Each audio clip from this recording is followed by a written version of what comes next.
சிவான்றவன் யாருங்க அந்த டைரக்டர்? அவன் அது கையில கடத்தா ஆதங்கத்தை கேளுங்க. தமிழ்நாட்டுல படம் எடுக்கிறானுங்க டைரக்டர்ன்ற பேர்ல. சிவான்றவன் யாருங்க அந்த டைரக்டர்? அவன் அது கையில கடத்தா கொண்டுவேன். என்னடா நாங்களாம் நான் முட்டாளாடா படம் பாக்குறதுக்கு?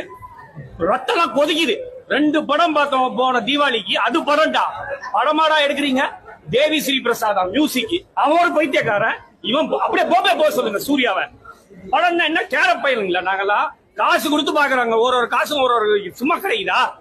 பைத்தியகாரத்தனமா படம். விஷுவலும் இல்ல, எஃபெக்ட்ஸும் இல்ல, ஒரு மண்ணாங்கட்டி இல்ல. பாட்டு பிடிச்ச உங்களுக்கு சார் அவன் படம் தொடங்குனதுல இருந்து கத்திக்கிட்டே இருக்கானுங்க. யாரு? அந்த சூர்யான்ற அந்த பைத்தியக்காரன். என்ன படமா எடுத்து வச்சிருக்கீங்க? என்ன மென்டலா நாங்களா தமிழ்நாட்டுல இருக்கவங்களா? காமெடின்ற பேர்ல 2 பேர் வந்திருக்காங்க. யோகேஷ் அந்த யோகி பாபு. அவனும் தாங்க முடியல. 10 நிமிஷம் சாவச்சான் அவன். அதுக்கப்புறம் கங்குவானு காட்டுக்குள்ள கொண்டு போயிட்டானுங்க. விஷுவல் 3D எஃபெக்ட் ஒரு